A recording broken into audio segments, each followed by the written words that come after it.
Okay, so where are we? We are on the third case of Trials and Tribulations, Recipe for Turnabout. There seems to be a lot of turnabout in the theme of this particular Ace Attorney game.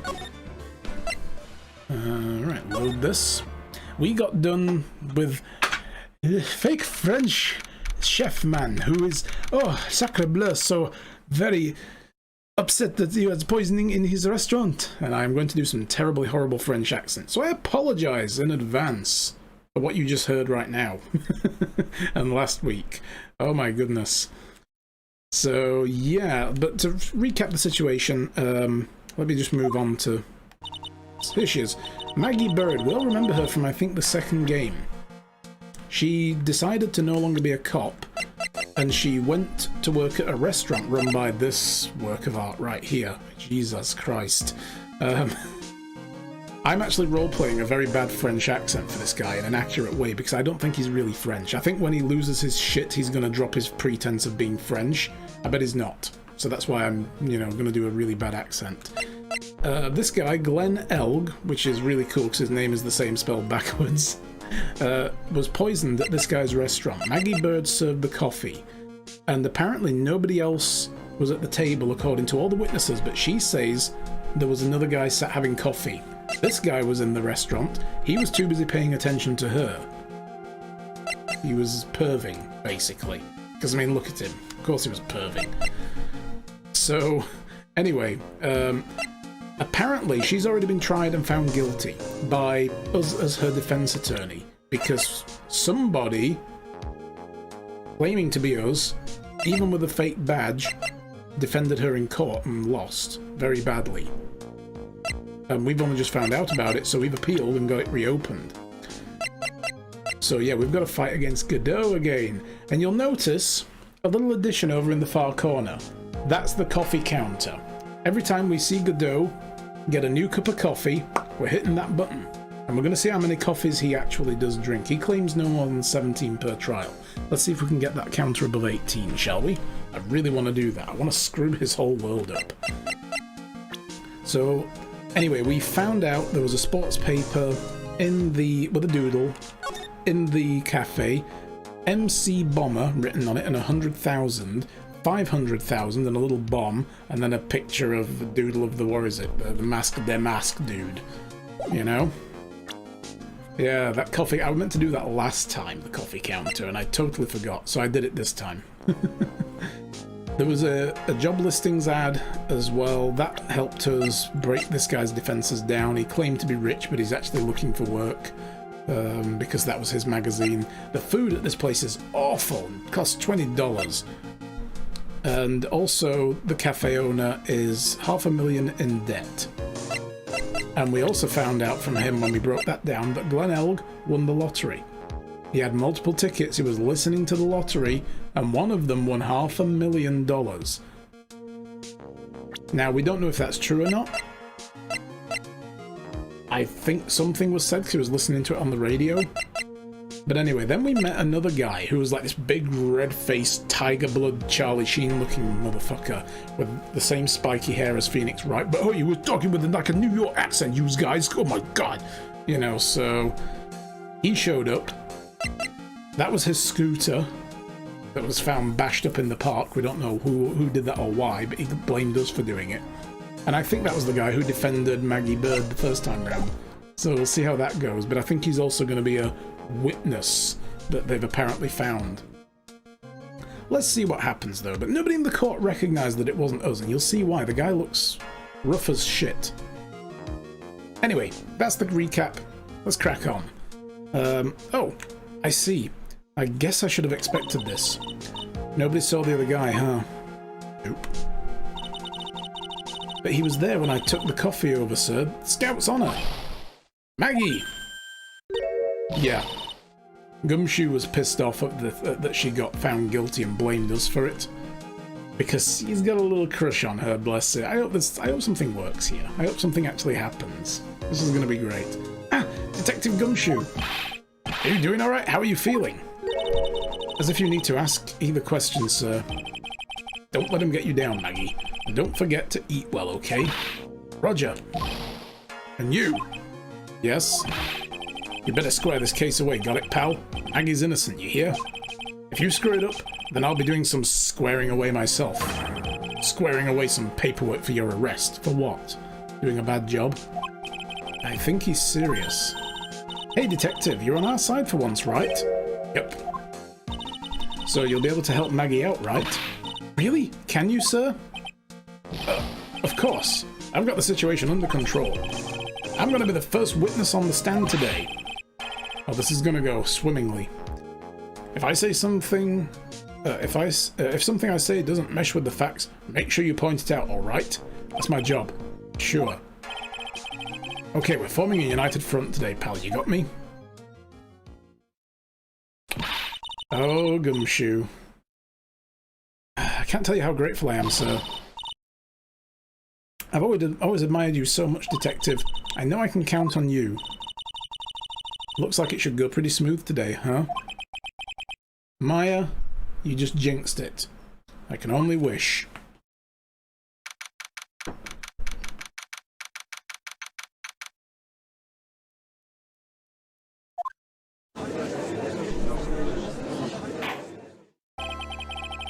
Court is now in session for the trial of Maggie Bird.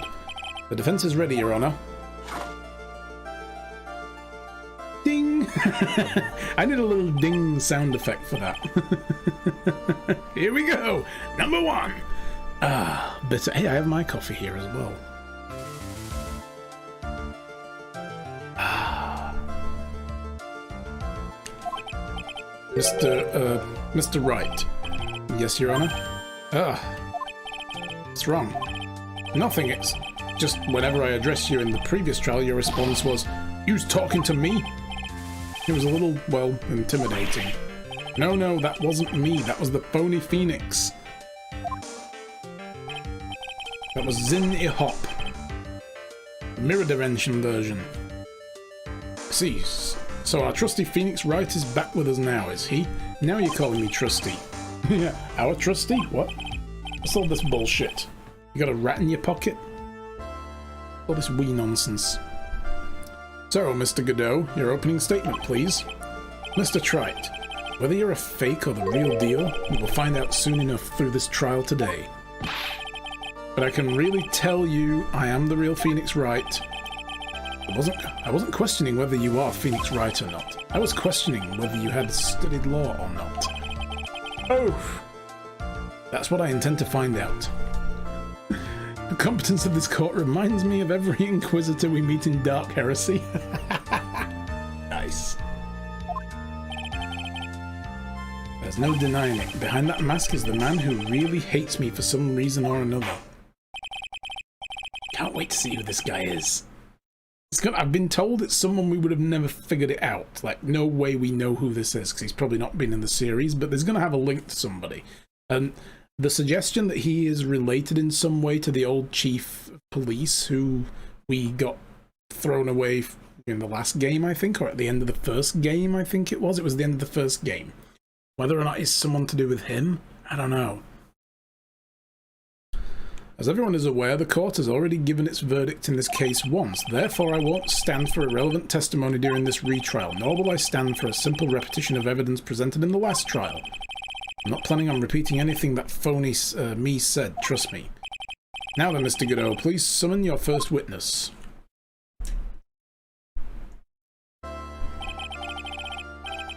Let's start with the formalities, shall we? Name and occupation. Witness, state your name for the court. Huh? Oh, sorry, sir. The name's Police Department Detective. Oh. The name is Police Department Detective. Occupation Dick Gumshoe.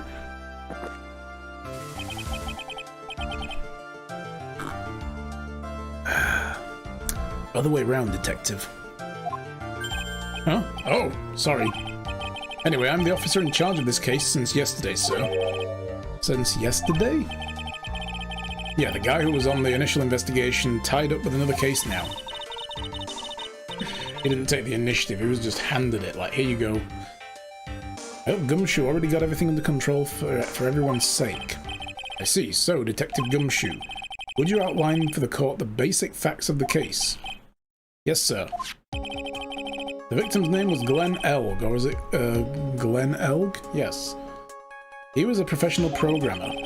He was on the payroll of Blue Screen Inc., a local company. That's right, there was also a disc on the table before he was killed, and then afterwards it was gone. We know the chef steals shit from customers. He's actually been convicted of that in the past. I wonder what was on the disc.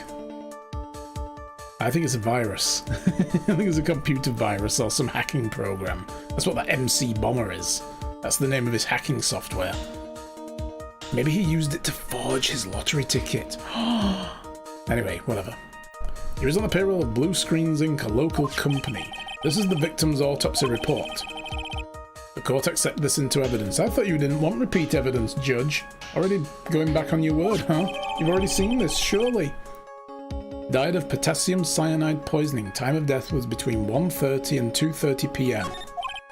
Oh, we also, in the chef's place, he likes to make his own aromatherapy oils, but Maggie ended up with the poison vial in her apron. However, we also found a little vial of something in his little stash of stolen shit in the chef's stash. And it might have been poison. We gave it to Gumshoe to have the lab test it, but we didn't hear back what it was yet. And here are the floor plans of the restaurant. Oh, we're going to do one of these. We haven't done a floor plan in ages. I don't think there was even any that showed up at all in the last game. This is good. I liked this mechanic. When the incident took place, the victim was sitting right here. The poisoned coffee was brought over to him by the... Amber, hello. Good to see you. I'm doing well, thank you. How are you? The poisoned coffee was brought over to him by the waitress. The waitress being the accused. Yeah. Yeah, so these are all lottery tickets. The victim died from poisoning almost immediately after he took a sip of coffee. At the time of the incident, there were 2 other people in the restaurant. Mr. Jean Armstrong, the owner and chef. And a regular by the name of Victor Kudo, aka the pervert. Still seems to be a very straightforward case to me. Très bien's floor plans added to the court record.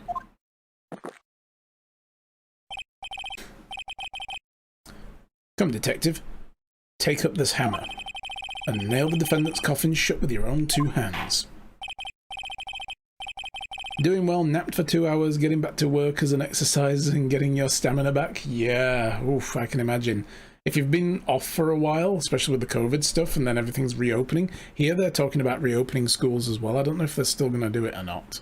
We're a week away from ground zero figuring that out, but some places are saying they're not going to do it. So, we'll see. I mean, for the sake of like the last 3 weeks of the school year, because then they're closed for summer anyway, the fuck is the point? You know, just carry on with the homeschooling until it's all done. But they want that so they can get workers back to work who can't have people for their kids. So, stupid. I'll be glad when this virus is fucked off for good. I really will be. Now then, Detective Gumshoe, let's have your testimony. Yes, sir. Don't fuck this up, Gumshoe. What am I saying? Of course you will. When the incident took place, the victim was all alone in his table, sir. We understand that the guy, Glenn Elg, was listening to the radio at the time. Traces of poison were found in his coffee cup, and what we found was potassium cyanide. That stuff really packs a punch. And it looks like Miss Bird might have, well, has had some kind of motive. Yeah, they think she took the lottery ticket. Because Jean Armstrong took one of the lottery tickets and cashed it in. Turns out it was $1. That's all he won. One of the tickets won $1 and he's the one who stole it. He didn't know which one to grab and he didn't want to grab them all. He thought one wouldn't go amiss, so he took a gamble and he lost. Yeah, there's no good answer, is there? It's just, ugh. The power level is over 9,000. Mm-hmm.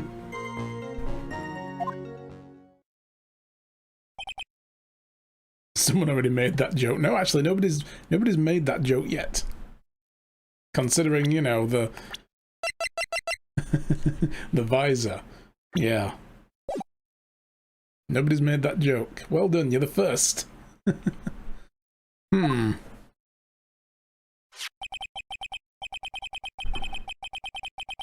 Using the dark aromatic depths of coffee to conceal the poison. Classy lady. The facts of this case seem to be ironclad. I would ask you to begin your cross-examination, Mr. Wright, but yes, please no intimidation tricks this time around. Is that understood? I already told you that wasn't me.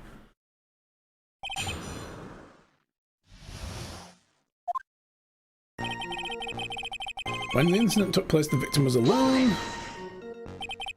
Can I stop you for just a minute? Huh? What is it? Did I say something that contradicts the evidence? Wink. He's so desperate for that to be true, he's practically crying. Your testimony just now doesn't match the testimony given by Miss Bird. She claims that there was another man at the victim's table. Yeah, that's what she said, and I... What killer wouldn't say that when faced with homicide convictions? Hey! Sadly, her testimony isn't supported by the owner and the other customer. Isn't that right, Detective Gumshoe? Yeah, but the owner was in the kitchen pretty much the entire freaking time. He didn't come out. How would he know? He didn't see the guy come in. Doesn't mean to say that nobody came in when he wasn't looking. And the old guy, I get the feeling that the old guy was sat at the table up in the top left. Or, no, if he was sat in any of the bottom rows, he would have actually seen another person. Unless he was sat in the bottom left, right in the table backed up against the wall to the kitchen. He wouldn't have a view with the partitions there. But he would have seen somebody come in and out. But if he was in the top left one, he might not have. Because there are really tall standing partitions there. Okay, the two testimonies tied up on that. Both said there were no other guy at the table. Alchemist! You know, in Marvel Comics, if Daredevil trained Cyclops, Cyclops wouldn't need his visor. That's true. That is actually true. But I don't think Cyclops has that that like extrasensory perception that he has. So, Echo the Jester telling me to watch my posture. Thank you very much.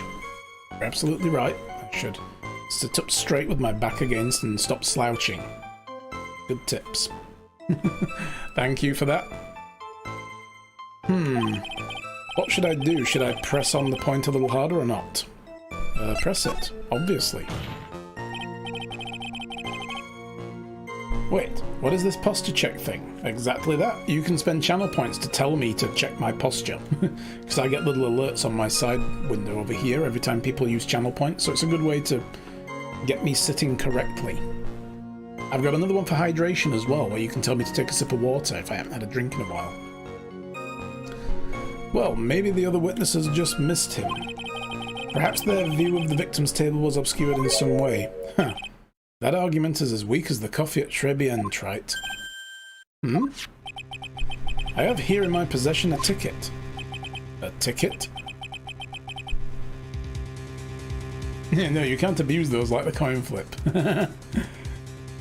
Redeems a hydrate. Oh god, no, no, no, no! You're trying to drown me!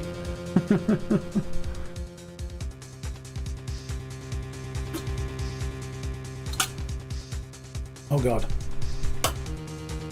Are we good? Am I hydrated? Good man. All good things are in 5, exactly. Yes.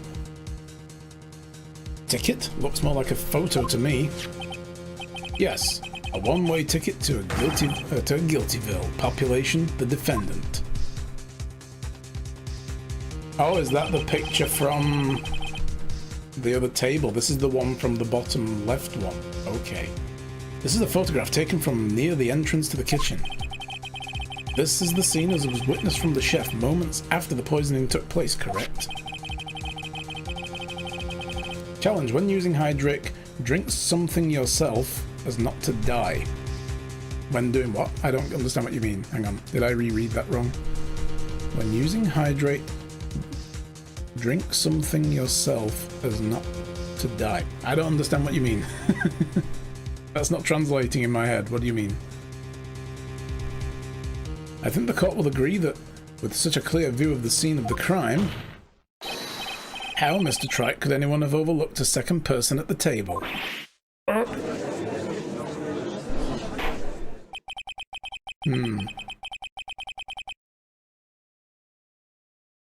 Oh, right. Okay, I get it. Yeah, so when a viewer uses hydrate, they too have to drink something.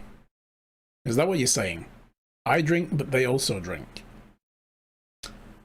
You know, if we were using that for alcohol, that could go some really bad places. Yeah, that's a good idea. Yeah, hey guys, if you want to get me to hydrate, you know, join me. And take a sip of water yourself. Objection. It's my choice as to whether or not I hydrate. If you can't tell me what to do, you're not my real dad. We're going to have to get a paternity test in here now to validate that and enter it into the court record as evidence. Thank you. It certainly seems to show the victim's table extremely clearly. Crime photo added to the record. I mean, you know, hey, if you want to take a sip of whiskey as well, do so at your own risk instead of... But I'll stick to water or my coffee.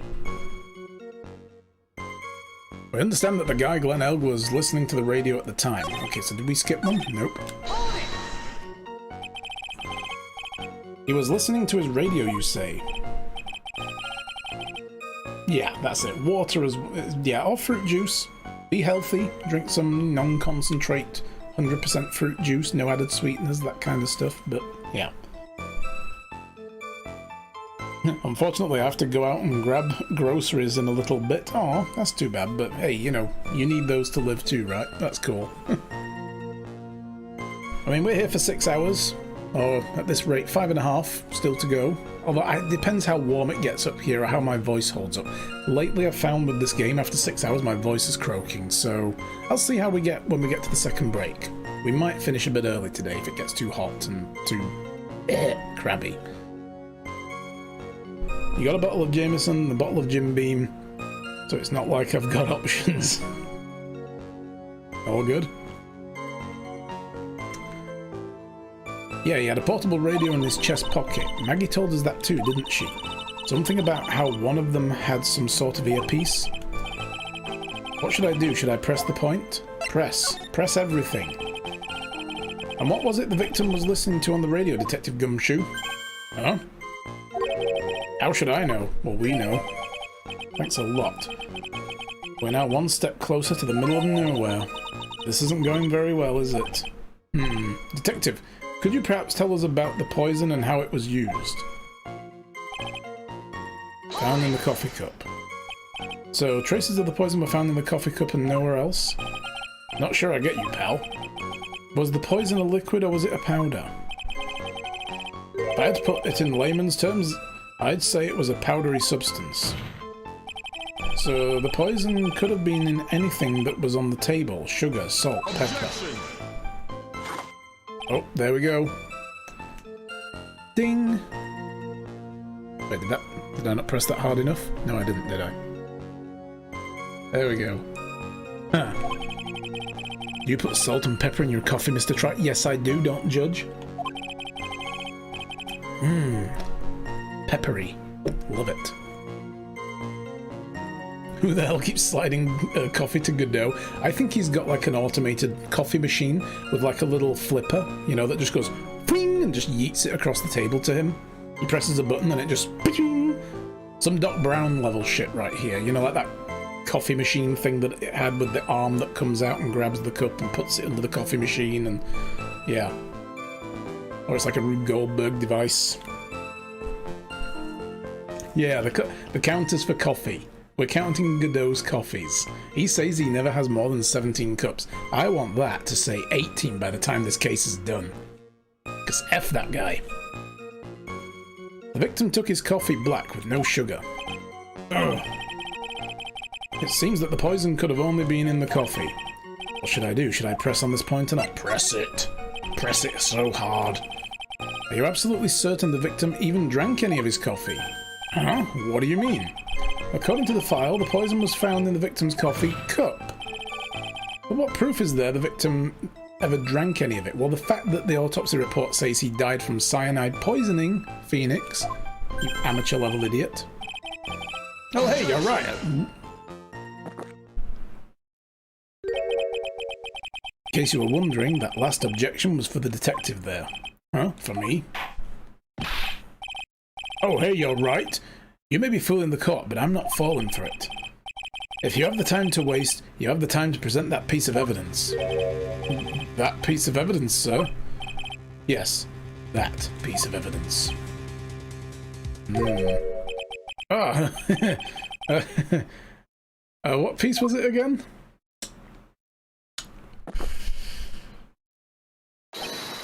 This. Shit. Ah. I'd be grateful. This coffee only got hot enough to give me first-degree burns. Oh, now I remember. This is the victim's coffee cup. Why does that look like it's got lipstick on it?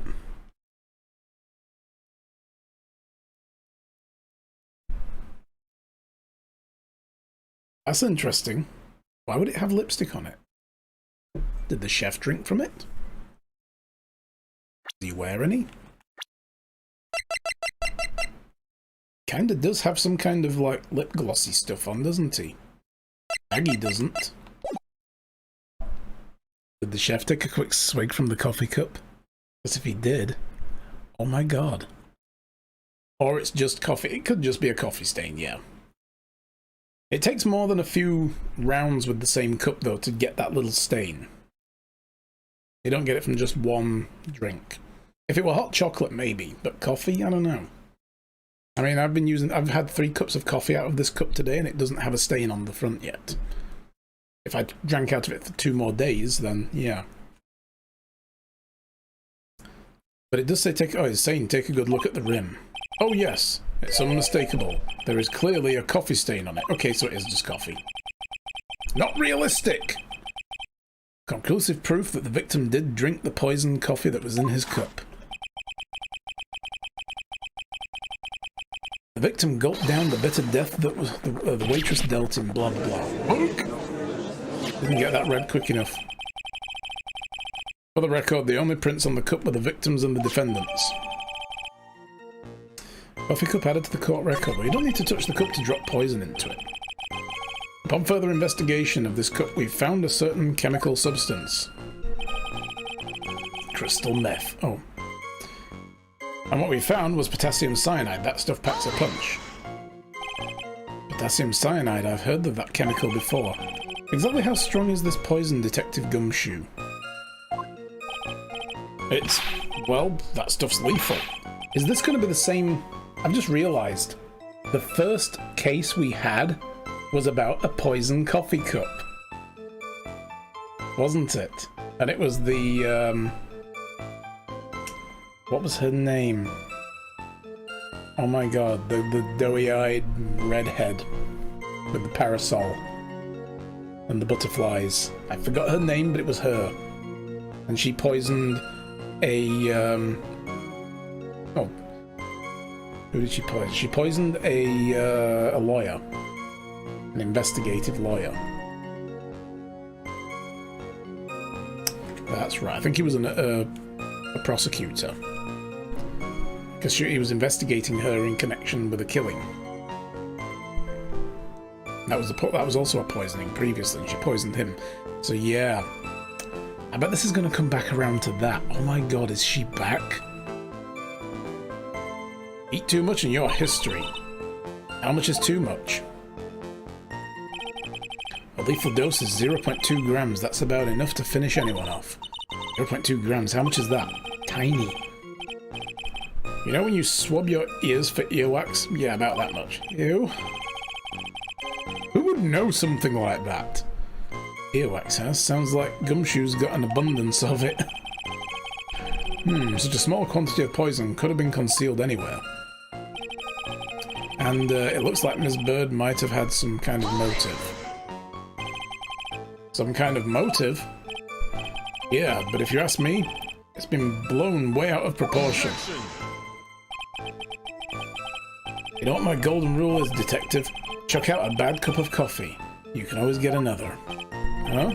I don't get it. It means he's gonna fire you if you don't shut up. I'm saying we can always get another witness on the stand if we have to chuck you out. Bloop. So stick to the facts, detective. Now then, what was Miss Bird's motive? Come on, Gumshoe. Do better. She was... They said she wanted to steal a lottery ticket. I knew it. That's what we heard yesterday too. It disappeared from the scene of the crime. And it wasn't just any lottery ticket. It was a winning ticket for $500,000. Mr. Armstrong knew about the ticket too, didn't he? But he stole the wrong one. Then, is it possible Maggie stole the winning one? What should I do? Should I press on this point a little bit harder or not? Press harder. Wait a minute. The mere fact that the lottery ticket disappeared is in no way implicates my client. Huh. I have here in my hand the very ticket in question. That's the $500,000 lottery ticket? One of the female police officers found it when she was conducting a search of the defendant. What? Nanny? Order! Order! She's quite a lucky bird, our little witness. I said, now they tell us this. It's like, these are things that she could have told me before we got started. You will submit that ticket as evidence to the court immediately. I better keep an eye on that ticket. The way the judge's voice is quivering. Give me the ticket. I want it. We need the precious. Found on Maggie, huh? This ticket was presented to the court in the previous trial too. Again, you didn't want repeat evidence. But it feels heavier now somehow. $500,000, you say? It's just a scrap of paper. What matters is where it was found, Your Honor. That's on Maggie's person, unfortunately. That's enough. The facts of this case seem overwhelmingly clear to me. The defendant had ample opportunity to commit the crime with which she is charged. Furthermore, it seems beyond reasonable doubt that she did indeed commit this crime. I like an old man who knows the score. There's also the matter of the $500,000 lottery ticket. That alone provides a very credible motive. I mean, for that sum of money, even I might be tempted to bend the rules. I don't mind an old man who is weak to the siren's call of money. Not good, Nick. The evidence against Maggie is starting to pile up fast. Yeah, that's because the court has ruled guilty once already. Ding! Coffee number 4. I'd say it's about time to wrap up this repeat performance. With one final decisive piece of evidence. He's got more evidence? It's going to be the poison bite. Oh, it's her apron. Jesus, that's messy. This is the apron the delightful Miss Bird was wearing at the time. Wow, that's not the cleanest apron I've seen. That stain looks like... It can't be blood, can it? Huh. It seems the star of our little play was a little flustered. And somehow spilled coffee on herself. The coffee? That's not exactly the first thing that caught my eye.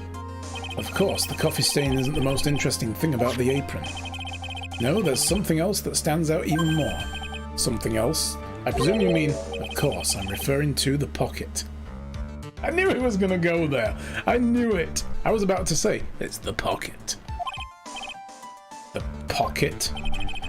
Search carried out right after the incident uncovered this. Potassium cyanide.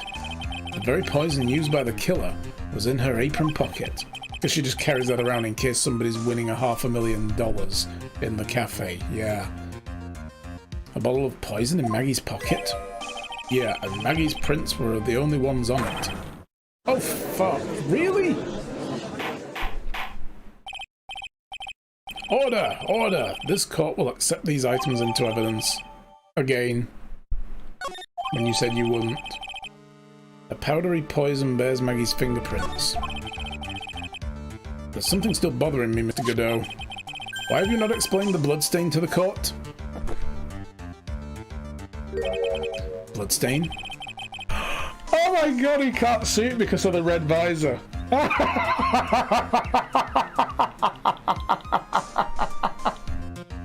He can't see it because his visor's red. Dude, seriously. I bet he can't. Don't play games, prosecutor. The blood-coloured stain that's smeared all over the apron. That's ridiculous. No one told me anything about a blood stain. Oh, fucking hell, this is great. You don't need to be told. Just look at it, dude. Take the freaking visor off.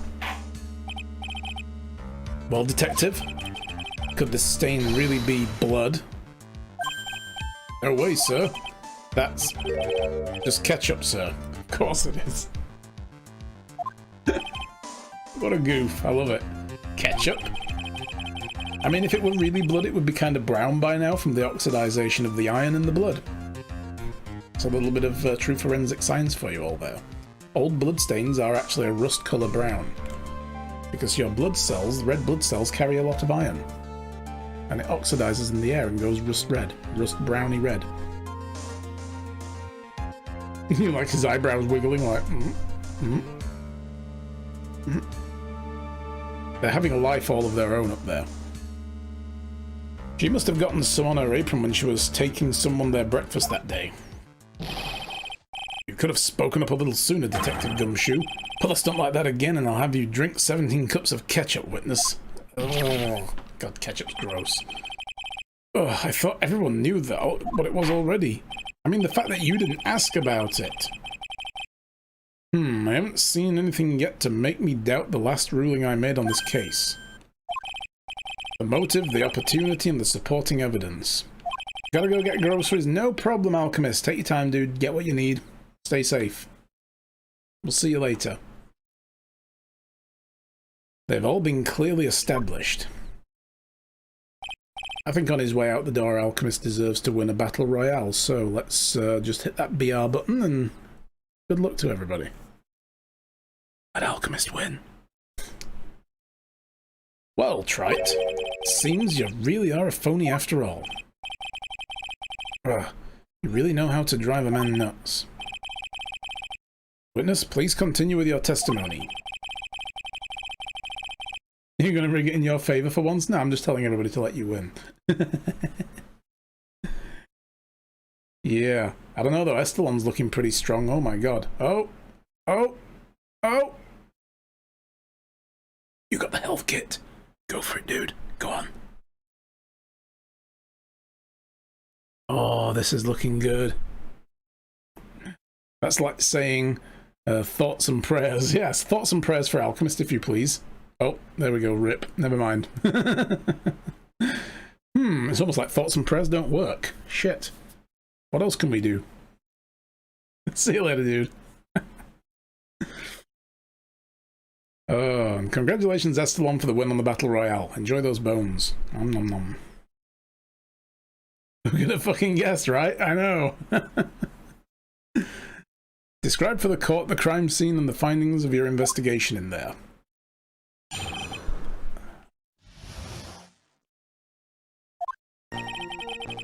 Crime was reported at 2:25 PM by a kind of scary old man, sir. That'll be kudo.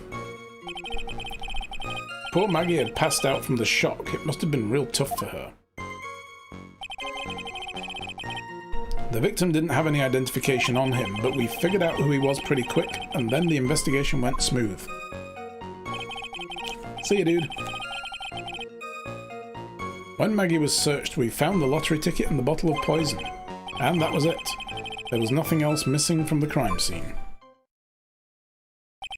Yeah, but, I mean... She kills a guy, then she passes out from the site of the murder she just committed. That seems a little weird, doesn't it? Usually somebody committing premeditated homicide like that isn't going to just pass out. I mean, if they could, if it was a brutally gruesome murder that, you know, they then shocked themselves, but this was poisoning. I feel a little bit sick, but still. You identified the victim and secured your prime suspect. Very good. Godot's not impressed. Last chance to convince the court you're a real lawyer, Wright. Oh? Don't count on any more cross-examinations after this one, so let the fun begin. Get up and drink your coffee. Investigation. Right. So, 225... So that kind of tracks with 130 to 230.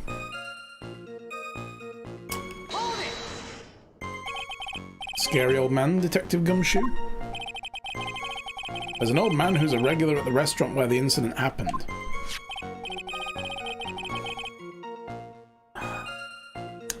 We're obviously talking about the same old man. Officers were dispatched right after the report came in, but the old guy still made a fuss. What took you so long? And then he hurried and abused them. Then he hurled abuse at them and seeds. I still say those are soybeans. They're not even... I mean, I guess a soybean is technically a seed, but... I mean, it's not like he was chucking linseed at them or frigging sesame seeds, you know. Seeds. It was nothing. I caught each one with my teeth. I guess not even the mighty Godot can avoid being attacked by that guy. The old man was the only other customer at the place in the time. He took his time finding a payphone apparently, so he was late reporting the crime. There is one in the park right round the corner, so how would he not know that if he goes there every day? You need to think about that. Poor Maggie had passed out from the shock. It must have been real tough for her. How long was the defendant unconscious for? The officers got to the crime scene at around 2:40. Maggie was still out cold, but in the kitchen at that time. It took another 10 minutes or so before she came to. I would have liked to have been on the scene myself. I bet you would have liked to have carried out the search too. I would have loved to see Maggie asleep like that, all pretty and peaceful. Okay, Gumshoe, this is when you stop talking because you're getting creepy now. You're a professional, Detective Gumshoe, not a professional bird watcher. Leave that kind of perving to Kudo. Save the romantics for your own time, Detective. All we need to know about is the investigation. Oops, I guess I'm pretty red now, right, aren't I? Yes. Oh, skip that. Victim didn't have any identification on him. He didn't have any. Are you saying that it was stolen then? No, I don't think so. The victim didn't have a driver's license or a credit card on him, pal. All he had was 85 cents in his wallet. How was he going to pay for lunch? How was he going to pay for lunch? 58 cents? Yeah, I can't believe I found someone with less in their wallet than me, pal. How was he going to pay for lunch? Unless somebody was buying it for him. Which means he had gone there with someone, or he was appointing to meet with someone. Victim sounds like he was a thoroughly miserable young man. Yes, a hideously expensive lunch, no less. Or some kind of outlaw. Why not give him a bit of an edge? Careful not to cut yourself on that edge. I think I'm onto something here. Let's push everything first, and then we'll come back to that and see if we can make something out of that. But we figured out who he was pretty quickly. How? Wait a sec.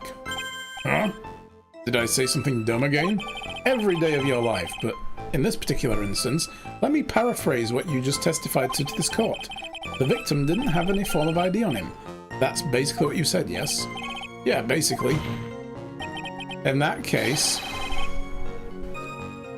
how were you able to identify the victim so quickly? Oh, that. He's so let down, he got the whole sagging shoulders and puppy eye thing going. There was a prescription bag on the victim's table along with the lottery ticket. Oh? That too was missing. Seems Mr. Glenn Elg visited the doctor before he went to Tribulations. We've got the victim's name from the medical records of the doc who prescribed the meds. That's a reliable enough source for the court. What should I do? Should I leave this alone or ask to hear more? Ask about the prescription bag, then we'll come back and ask about health insurance. So, what sort of medicine was in the bag? Well, actually, the bag we found was empty. Oh? Yep, completely empty. Completely empty.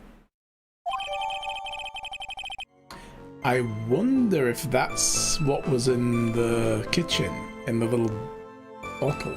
Didn't look like a pill bottle or anything, but it could have been drops. There could have been medicinal drops for like an eye infection or ears or something, you know.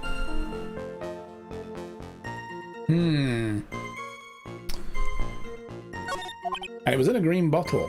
That's a green label. Not that it matters, you know, but it just kind of all fits together. He's making this fourth cup of coffee last a long time.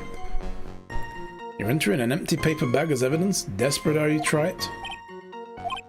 Now, what happened with the investigation after that, Detective? When Maggie was searched, we found a lottery ticket and a bottle of poison. Let's have a look at this first. Okay, so... we've got the crime photo. We've got a few things entered, actually. The floor plans, crime photo... supposedly taken from near the kitchen, but by who? And when? Moments after the crime, they said, but when? How many moments? Did the chef go and take a picture, standing at the door of the kitchen? Coffee stains, potassium cyanide. Did you guys know, by the way, that your lips, like fingers, leave unique prints, unique to you? That you can also be lip printed as well as fingerprinted? It's true. Winning ticket found in Maggie Bird's apron, along with the vial of poison, coffee stains and ketchup, and a prescription bag from the doctor. We don't know what for, or where the contents are. I mean, why would he keep the empty bag if he didn't have the actual contents of it? Would have thrown it away when he threw away the contents, if he threw away the bottle, surely. Alright, let's have a look at this. But the defendant had been passed out for a while, correct? In that case, isn't it possible someone planted the evidence in Maggie's pockets? Hey, yeah, you've nailed it, pal. Sure, we'll just go with that. Happens all the time. Oh, it happens to me all the time. We had a department party the other day. When I got home, I was wearing the boss's shoes. No, that's just you forgetting your shoes and putting someone else's on, idiot. Keep up this crazy testimony, Detective, and those shoes will end up down your throat. Damn, sorry. So, Wright, someone planted the evidence in Maggie's pocket. That's a pretty bold statement. Care to back it up with some evidence? Well, I'd love to if I had any. It appears you have no evidence to support your theory, Mr. Wright. Continue with your testimony, witness. Oh, that's right, well, we're going to go back and ask about the prescription. And ask about his health insurance, whether he had any or not. I'm glad you watched the last part of the stream on YouTube. Wouldn't have wanted to miss the Mia the Maid. Yes. That's right. That was so fun. She really gets into it, doesn't she, as well? She just changes her life suddenly and she's like, oh, I'm this now. This is my whole identity.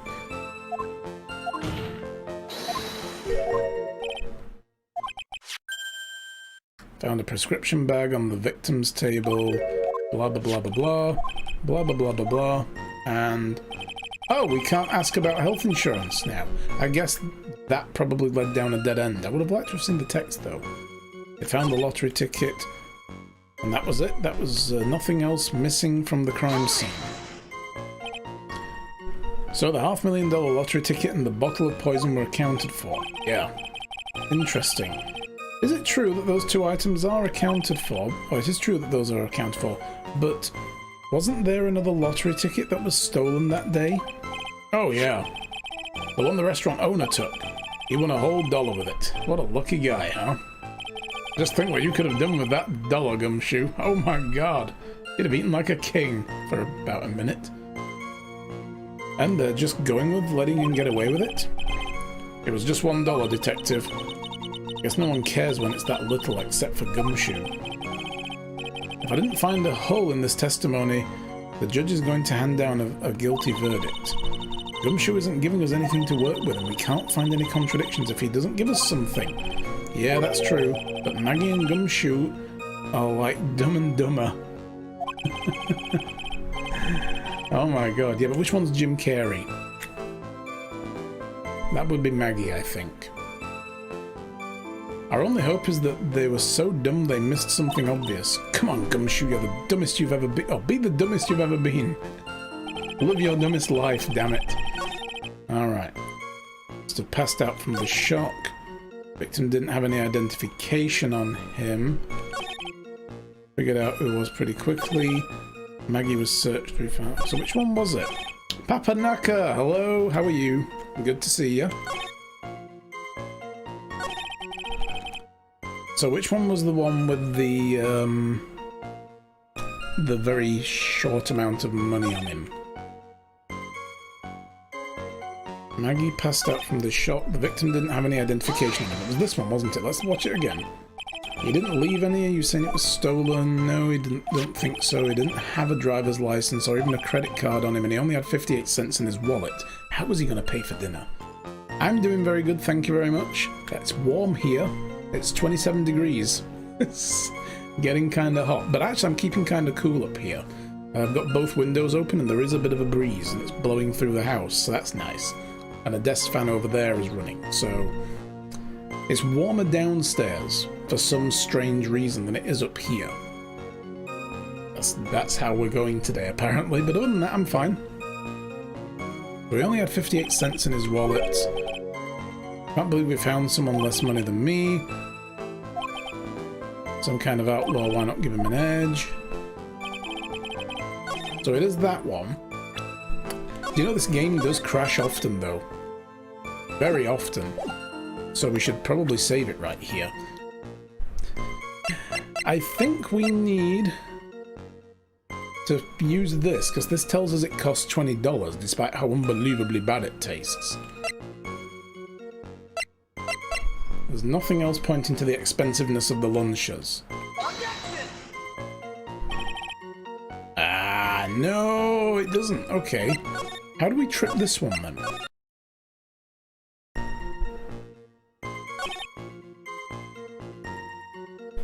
So, we need something that contradicts any of this. Anything in evidence. We've got the article, that's nothing to do with us. The doodle.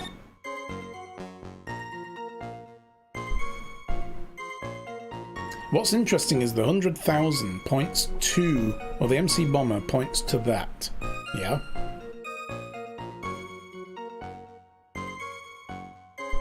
So, what is that saying? Does it mean anything? We don't know yet. Until this MC Bomber becomes more of a factor, we have no idea.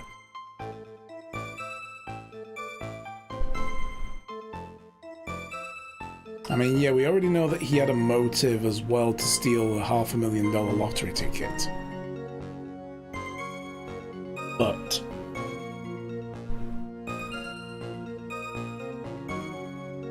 we already kind of debunked that he actually did it because he got only $1 from it. That doesn't mean he didn't kill the guy, though, does it? When you think about it. It just means he grabbed the wrong ticket after he killed him. Doesn't excuse him of potentially being a suspect. He too had a motive. The scooter ridden by the phony. He died of potassium cyanide. Blueprints of the crime scene. The victim's seat. The photo taken. Coffee-stained potassium cyanide laced cup. Winning lottery ticket. Getting some breakfast. Excellent. Yummy. Enjoy. And thank you for the lurk. One by Maggie at the time of the incident has a small pocket but big stains. And the victim went to the doctors before going to Tribulations.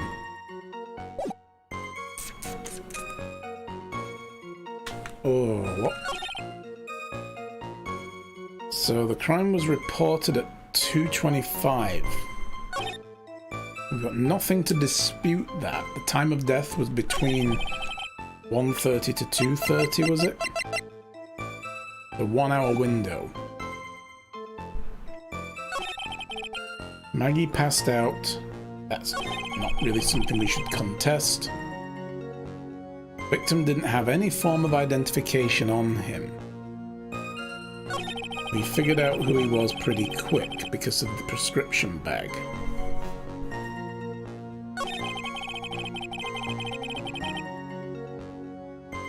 When Maggie was searched, we found the lottery ticket and the bottle of poison. Can we even dispute that? That was it. There was nothing else missing from the crime scene.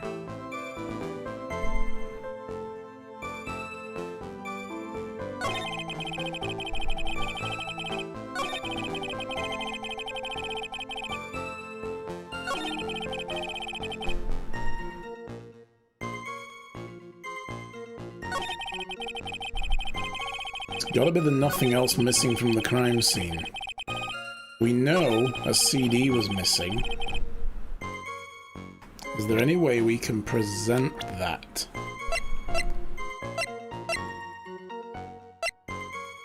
He's a programmer. Maggie had apparently never seen him before.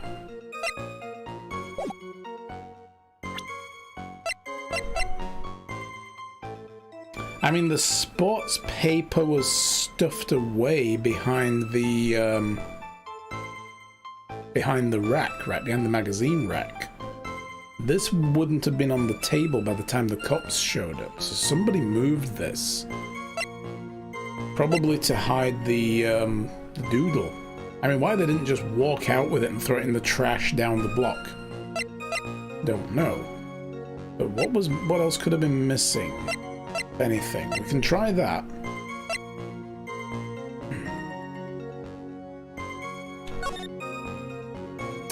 See, it's not even in the picture. Nor is the CD case. Nothing else was missing.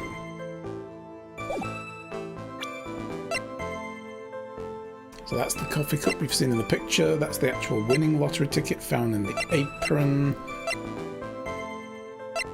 Prescription bag would have been on his person, no doubt. So I would say this.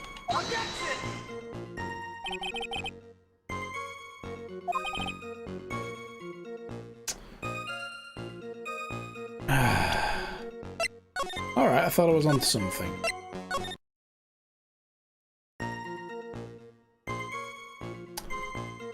The victim didn't have any identification on him.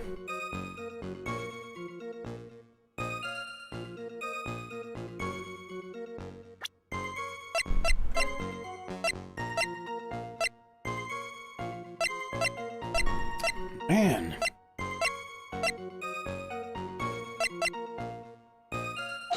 I don't think we have to throw this back at him, do we? No, we don't.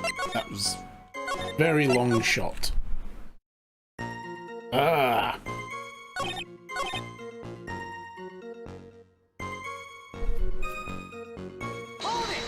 Let's just go through and check it. Sometimes when you get through to the end, you get extra dialogue in some of these, so we might have to just go and push all the statements again and see if something new crops up.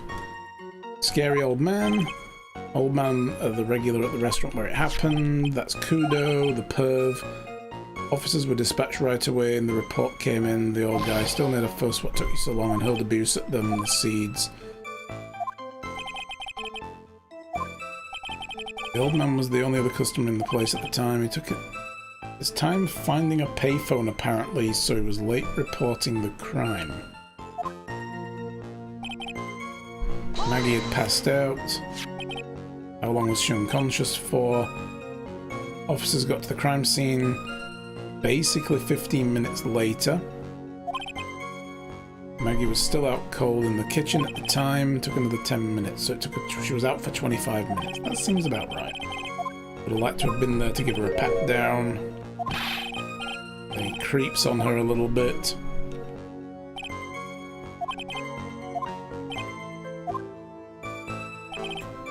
Victim didn't have any identification on him. It's so weird that he had like 58 cents on him. We can't point out how weird that is because of how expensive this restaurant is. That's the only thing that points to the expensiveness of the food. But that doesn't work.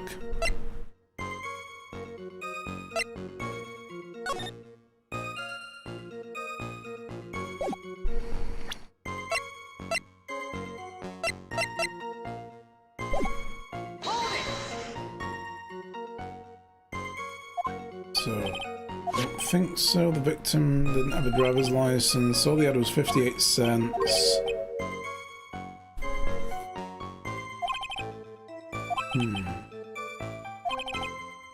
Yeah, see, it's this. I think I'm onto something here. This is the hint that this is the statement we need to do something with.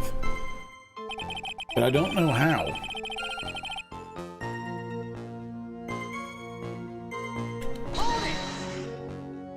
We don't have anything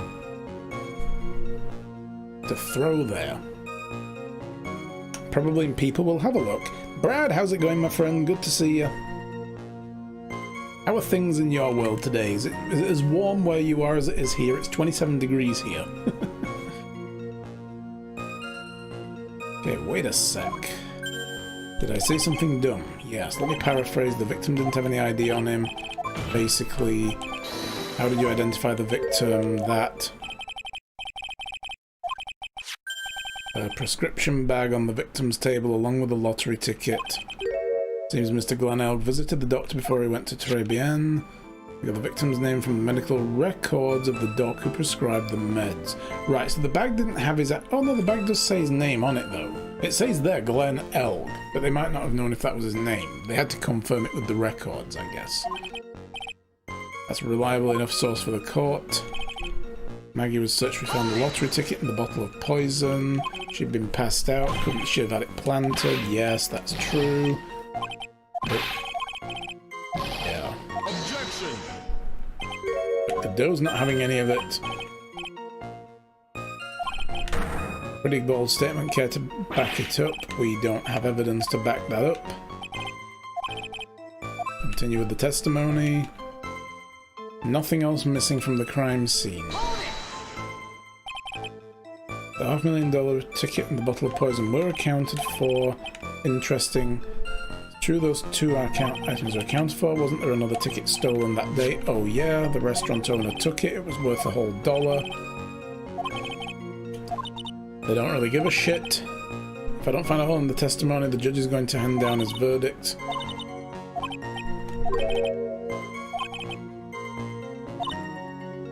Be your dumbest ever. Yeah, the CD, but I can't find anything on here that points to that. We don't have that in court record, but there was a CD that was missing.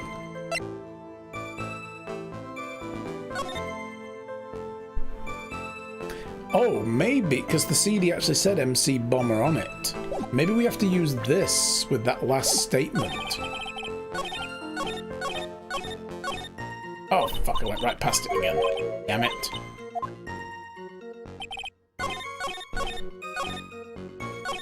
There we go. Let's try this. After a save. Okay, so let's try this. No, that doesn't work. What the hell? That's just bullshit. That is bullshit. We know that that's not true, that there was a CD missing, but we can't prove it, so I don't know how to bring that up.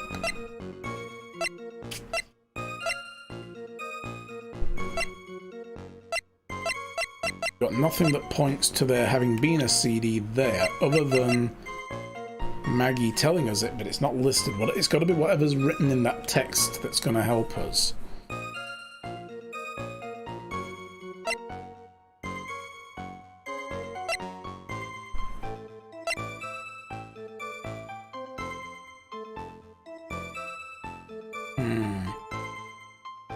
What about the blueprint of the crime scene? The blueprint doesn't show us anything though, other than where the victim was sat. That's all it is. These come into their own at certain times when you need to prove where people were at the time of a crime in order to discredit their thing. I think this is going to become important when we start breaking apart Kudo's testimony that he didn't see anybody. because we're going to have to find out where he was sat. And then we're going to have to show the court there's no way he could have seen the other seat. So he wouldn't have known if somebody was there or not. And I think he was sat up in the top left corner with his back to the wall, not to the partition. So when we start pointing things like that out, we can then demonstrate lines of sight. But just throwing this out at one of the statements isn't going to show anything. Not at this point, anyway. That's going to matter when we start worrying about the placement of things. What we need to do is show that there was a CD missing from the crime scene because it was Maggie saw the CD on the table and then it was gone and it hasn't been entered into evidence. We don't know where it is.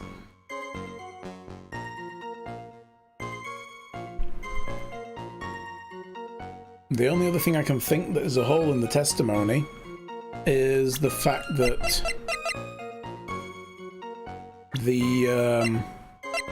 the guy only had 58 cents in his pocket and he came to eat at a very expensive French cafe. Like, what? How did he didn't have any cards on him either? How did he plan to pay for his meal? And if he was eating alone, he was planning a dine and dash. Otherwise, he was eating with someone who was going to get the bill. Somebody else was going to pick up the check. That there says the victim got this from the doctor before going to Tribulations, but the bag is empty. The bag is empty. There's nothing else in there. Where's the contents? See, you've just got to read everything out loud until the penny drops. Pulsar! How's it going, King? Objection! Overruled. Sit down and shut up. I'm only joking. How you doing, buddy? Good to see you. Detective Gumshoe, I think I should point something out to you. There is just one small contradiction in your testimony. Oh ho, finally. I'm getting all anxious just waiting, so hurry up, will you? Good, just chilling? Excellent. I'm doing good, thank you very much. Warm, but good. You testified that nothing else was missing from the crime scene. However, the prescription bag that you mentioned was empty. Did the officers recover the medicine from the scene of the crime later? No, they didn't. The victim was given a prescription right before going to Tribulations. Where then did the medicine disappear to? You are too cool, pal. Damn right, too cool for school. Oh yeah. Indeed. Due consideration wasn't given to the victim's prescription in the previous trial. Witness, why do you always overlook such vital pieces of evidence? Yeah, Gumshoe, why? I guess that's the most careless thing I've done so far, huh? Well, no, but it's pretty far up there. The victim was poisoned. Oh, the victim was killed by poison. The victim was poisoned by poison. Used the poison to poison someone. But the victim's medicine mysteriously disappeared. The victim's own prescription could have been the lethal poison itself. No, Phoenix. No. No. No. Bad Phoenix. That's a stupid idea. Maybe he went to the doctors and got a prescription for potassium cyanide. I don't think any doctor in any country anywhere prescribes potassium cyanide for anything. Frigging... Why not? I mean, maybe, but... So weird. That's just a very weird thing. Good grief. The victim's own prescription could have been the lethal poison itself. Two drugs mixed alone are harmless, together are lethal. That's true, yeah. This is a weird game too, that's true. There's some real world stuff that just doesn't happen in this game, I guess. We'll see where this is going. Order, order. Well, Mr. Godot, what do you have to say to that? Huh. That's all. What? Read for the court the name of the clinic on the prescription bag, if you will. What's the clinic's name got to do with anything? Oh no. It's a... oh god, it's a new ear otolaryngological It's an ear clinic. Guys, it's the place where you go for bad ears. I said it could be drops, like an ear infection or something for your eyes. Well, just what kind of illness was the victim suffering from, Mr. Godot? Ding! 5th cup of coffee. Hardly an illness, Your Honor. More like a bitter war wound, you could say. A war wound? The day before the incident, Mr. Elk found himself in a fight. Oh? He took a blow to the side of the head and ruptured his eardrum. Oh. And yes, we do enjoy the weird games. He ruptured his eardrum. Then, what on earth was the prescription he was given? It was a cream that was to be applied topically inside his ear canal, not to be ingested. What? It's mentioned in the autopsy report if you read the fine print. They found traces of the medication in the victim's left ear. Yes, here it is, in very, very fine print. It seems Mr. L correctly applied some of the medication while he was at Tribulations. But where's the rest of it? Where's the bottle? It's not just one treatment and done. That would have been like a multi-dose bottle, right? Yeah, teeny tiny font. Therefore, it would be absurd to believe that he would have eaten his own medication. Seems that this medication is irrelevant to the case after all. Oh, Nick. If you don't think of something quick, it'll all be over. Yes, like 0.5 size font. Yeah. I can't get away with any old weak objection. What should I do? Push the medication issue or leave it? Well, there's nothing else to push now. We've got to push it somehow and bluff our way through. Only moments ago, Mr. Godot made the following statement. It seems Mr. L correctly applied some of the medication while he was at Tribulations. If that's the case, then why was the medication not found at the scene of the crime? Yeah, exactly. Where's the rest of the bottle? We know where it is. That would have been the bottle we found in the kitchen, stashed among all the aromatherapy bottles. But the medication in question was for topical use inside the ear canal. Yes, but where's the empty vial? That doesn't change the fact that it could not be found at the crime scene. However insignificant it may seem, it's a lawyer's duty to pursue the truth. You know as well as I do that the medication is irrelevant. It hardly seems like that prescription drug would contain potassium cyanide. It hardly seems likely that the coffee the waitress served would contain it either, but it did. The possibility is undeniable. Ugh. Dude needs another coffee. He's only had 5 so far. That's enough. Mr. Godot, is the detective the only witness the prosecution wishes to call? Yes, anime fight. Complete with rushing backgrounds and everything.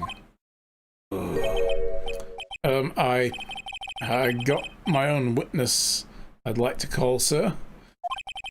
It's the old man who was there at the restaurant on the day of the murder. Victor Kudo, the pigeon hater. Slayer of pigeons. Thrower of seed. No, spreader of seed. That sounds better. The spreader of seed. Oh, that sounds dirty, actually. No. Actually, let's not. The matter of the disappearing medication seems a little more than trivial at best. However... Oh my god, that does sound wrong. He spreads his seed far and wide. Oh god. Hurling it at pigeons. Ugh. It wasn't explored at all in the previous trial, and that is something that bothers me still. Yay, good job, Nick. The court will adjourn for a 10-minute recess. After which we will hear the prosecution's next witness. Huh. I suppose this means I'll just have to finish you off in my last 6 cups. He's trying to go for an 11-sy today. Nice. Unless they're trying to say he's had already 11 cups of coffee. I don't think so. I've been keeping count. Court is adjourned for recess.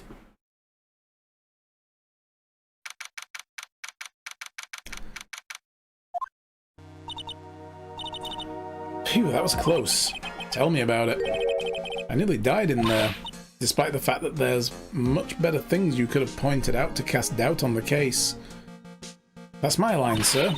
No, it's my line. I think I really did die a little bit. Looks like we all nearly died in there. I can't believe Detective Gumshoe. How could he betray us like that? Huh? He said he'd help me, but he totally set me up. I don't think he meant to do that, Maggie. He was backed into a corner. I mean, the guy's got to do his job, right? It's okay. I know all about lies and betrayal. I've had them my whole life. But it really hurts this time. It feels like someone punched me hard in the stomach. I hate that guy. I don't ever want to see him again. Oh, Gumshoe. So the next witness is going to be that old guy from the park, right? Yeah, Mr. Kudo. Lover of waitress outfits and projectile seeds. That also sounds wrong. Oh. I bet he's going to be really stubborn. I mean, he's pretty set in his ways, you know. Yeah, he's a big old grouch. Are you going to be able to handle him, Nick? I don't know, we could always call him, you know, Mia through and sweet talk him again. Yeah, I can take whatever he throws at me, even those never-ending bird seeds. I can take all his seed. Every last bit of it.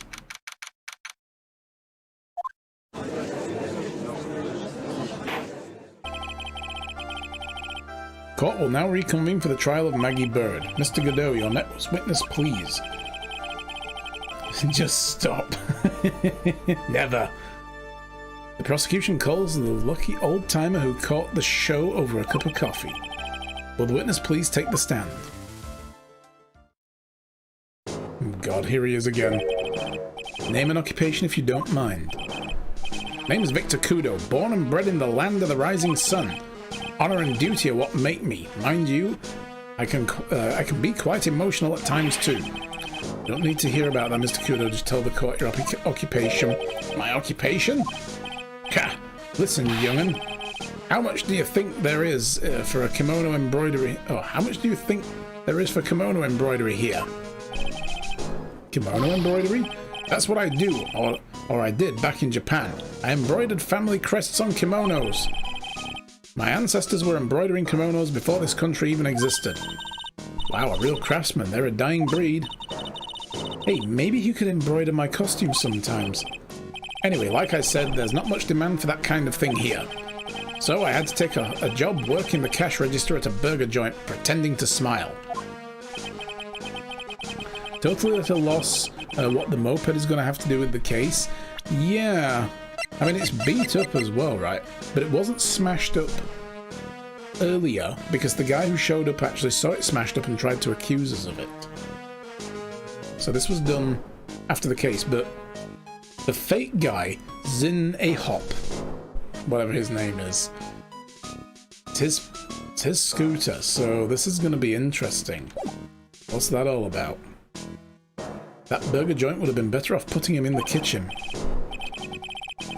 Now then, witness, where were you in the restaurant at the time of the incident? Oh yes, I was eating some seeds over a cup of javachino. He eats these? Seeds? What do you think these are, Soybeans. I see. Did you saw everything that happened, Gramps? Did I?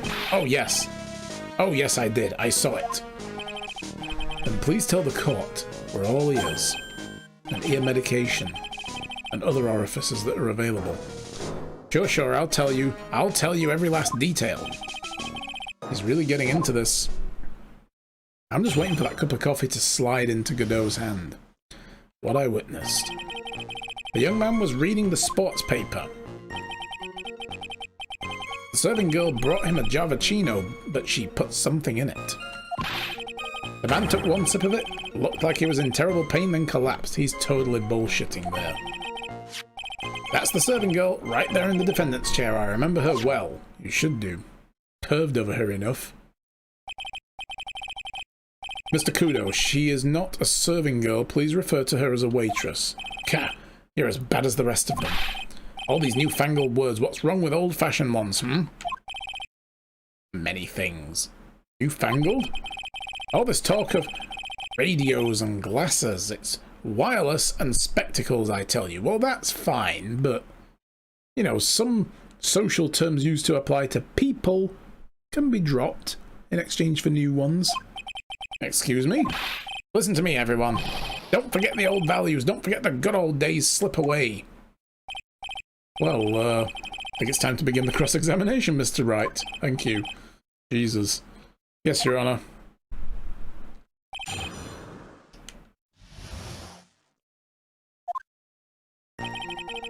Right, I was reading the sports paper, which never came up until now, interestingly enough. You saw the victim then, you saw Mr. Glenn Elg. I wanted to know if Goodson's Braun retained his championship or not. He didn't. So he was looking at the sports paper the victim was reading, huh? And at the location in question? There we are! There are partitions between the tables on the same side of the restaurant, right? So what if there are? If you say that you could see the victim, that means you were sitting at the table on the other side of the restaurant, correct? Ka! I go to that place to drink Javachino. I don't go to sit. I don't remember which table I was sitting at. You mean you go there to either waitress... Serving girl brought him a Javachino, but she put something in it. So he hasn't confirmed where he was sitting. We need to wring that out of him. Mr. Kudo, that's a very grave accusation. Are you sure about what you saw? Victor Kudo never makes mistakes. I dot every T and cross every I. Yeah. Yeah, okay, cool, whatever, cool. I see. My eyesight is fine. The doctor said I only need spectacles for reading and driving. Walks in. Oh fuck, walks back out. Get back in here. Get over here. Hello, Freya. How are you? You want to stick around for when the French guy shows up. The accent's coming out. Fucking Kudo. I know, right? The doctor says I only need spectacles for reading and driving. Oh my goodness. Good, getting back from the Aldi. Cool, how was it there today? Not too big a queue, I hope. Seed. Yes, Victor Kudo, spreader of seed. We're going with that. That's holy, that's what he is now. I bet his eyes are only really fine when he's scoping out a waitress. And I saw what the serving girl put in the Javachino as well. I bet I know what's coming up and something tells me I'm not going to like it. Press harder anyway. You're in it for the win. Here, Phoenix. Your Honor, we need more clarification on what was put into the victim's coffee. I'd like to ask what the waitress did and what he knows about it to his testimony. I agree. Witness, will you enlighten us, please? Sure, sure. No question about it. She very conspicuously put some white powder in there.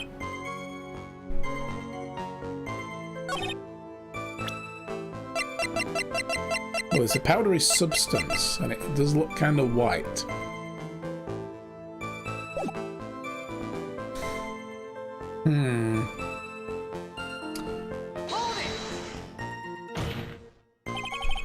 Did she really put that into the coffee? You doubt me, boy? She took some out of a small brown bottle and sprinkled it in. Couldn't she have been adding sugar? Not with your fingers, Phoenix, come on. Sugar in a small brown bottle like that? Like that? Witness, could you please describe the bottle in more concrete terms? Huh. A bottle like this, perhaps. You're not supposed to show him! Let him describe it first! This annoys me with this game, it really does, when they just literally lead the evidence by showing them something and saying, is this what you saw? Instead of saying, describe it. This is not normal police technique.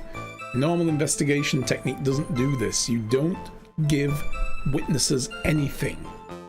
They tell you. And then you decide whether or not they're telling the truth. God damn you, Godot. You are literally setting this guy up to say, yeah, that one. Oh, there it is. That's the one. That's the bottle of potassium cyanide, I presume. Which he would say if he wants to lie. Let him lie and get caught out. So, what did the accused put into the coffee? I think it's clear, don't you? Oh. That is literally leading a witness. The man took a sip of it and looked like he was in terrible pain and collapsed. He took just one sip. You young'uns, you waste everything. Those Javachinos cost $8. In the good old days, we would have drank every last drop, eaten the cup, and then died. Yep. When men were men. We died after we finished our meals, not before. Congratulations, you've earned the title of battiest old man to grace a courtroom. Since the judge, of course.